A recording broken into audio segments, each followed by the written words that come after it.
big thing going on nationally that will be affecting us right here locally also, the presidential debate. 2024 presidential debate will be happening tonight, Tuesday, September 10th, and that'll be the first debate between former President Donald Trump and Vice President Kamala Harris. To break down a little bit more about the effects, the expectations of the debate, and how it will affect us right here in Oakland County and Greater West Bloomfield, join us right here live on The Splash, distinguished professor of political science and director of the Center for Civic Engagement from Oakland University, Professor Dave Dulio. Thank you for being here, sir. Thanks for having me. Good morning. Yes, absolutely. So I want to kind of get right down to business, keeping things as objective as possible.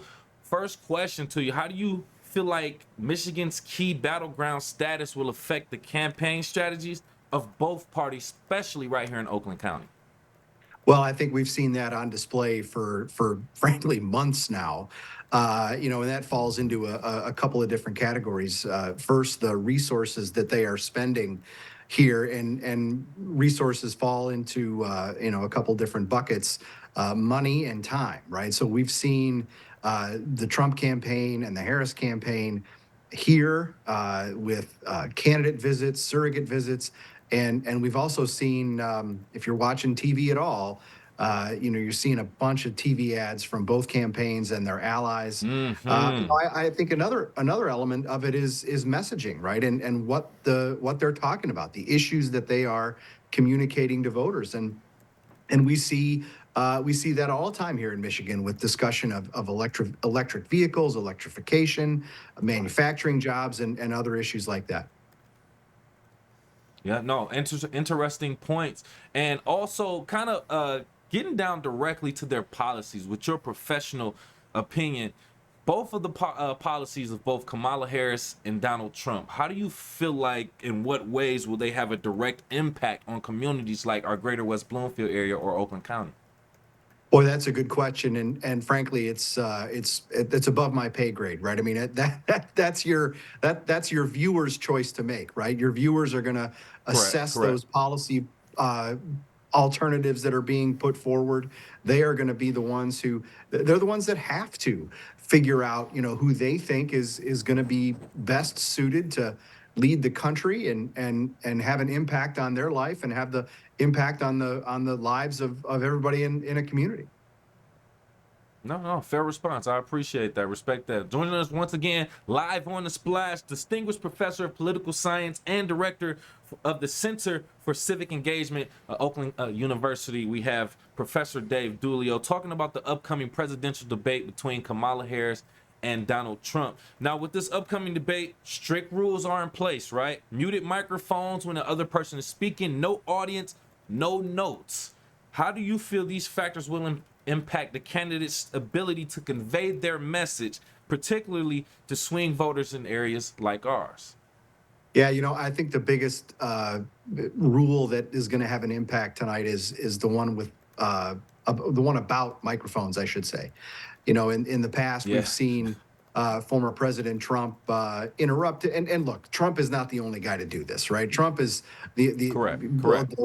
in a long line of candidates who have interrupted their opponent and stepped on their words, right? Mhm. But I think that the winners in this are going to be the voters, right? And there's going to be less crosstalk. There's going to be less, interruption, which voters hate. They just want to hear from the candidates, and I think that the rules that are in place tonight are going to be a win for folks who are tuning in. Yeah, no, 100%. Yeah, and ultimately, yeah, I think it just like you said, for our perspective, it's less interruption. We can't really hear everyone's full thoughts. So yes, just I think it should have been in place a long time ago, to be quite honest with you. But yes, not to say that any specific candidate in this that it's aimed at. It's just to literally respect both candidates' voice and their opinion as they get their word out. From your perspective, how do you feel like the campaign styles of both candidates are likely to play out in this political state that we have, like a politically diverse state like Michigan? Well, that's really interesting. I think that we've seen since Vice President Harris has replaced President Biden at the top of the Democratic ticket, we've seen Mm-hmm. a different style from her. And we've seen, frankly, an impact on the state of the race that is unquestionable, right? She has injected an enthusiasm that the Democratic base had not seen with Joe Biden as their presidential candidate. I think that to Right. some extent that's style, to some extent that's candidate characteristics, right? And Mm-hmm. Trump, he's always been somebody who has been able to rev up his base and get them excited, right? So I think that in the last couple of months, it's been about the base, right? And it's been about trying to increase and sustain enthusiasm among those voters. And now in the home stretch here, we're less than 60 days away. You're going to Correct. see, I think, a shift toward, and you're seeing this a little bit already in some of the advertisements that are being run, right? But more of an attention to those swing voters, persuadable voters, whatever we might want to call them. Oh yeah, yeah, yeah. Definitely seeing those. But it's part of the game. Unfortunately, that's just where we are. But this is why we try to create platforms like this, just to create the information and give out the facts based on what we know also. And based on both of the candidates, Vice President Kamala Harris and former President Donald Trump, based on both of their experiences, how do you overall feel? Well, not even asking that question. How do you feel their running mates? How do you feel like their running mates make overall appeal of their campaign overall, especially right here in Michigan? Yeah, it's been interesting to watch both Senator Vance and Governor Walz operate, if you will, in the time that they've Hmm. been VP nominees. And the one thing we know from political science about this is that there's a lot of hoopla about VP candidates, and they can certainly have an impact, but it's at the margins. Certain Okay. instances are the sort of exception that prove that rule.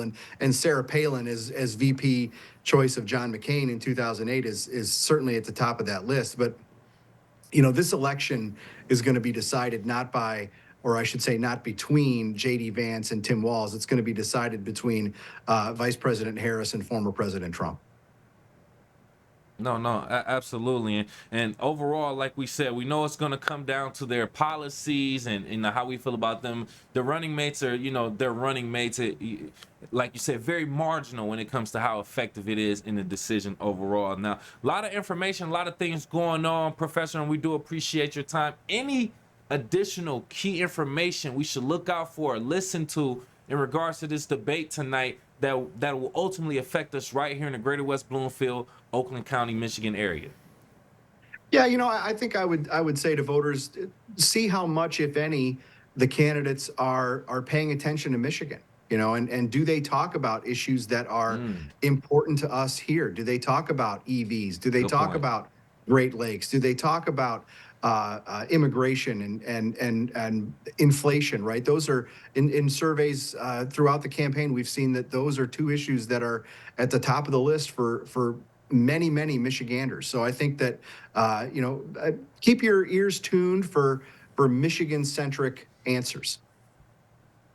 No, 100%. Great point to bring out too. And we appreciate your time and your information again. Distinguished Professor of Political Science and Director of the Center for Civic Engagement at Oakland University, Professor Dave Dulio. Thank you again. Thank you. Have a good day.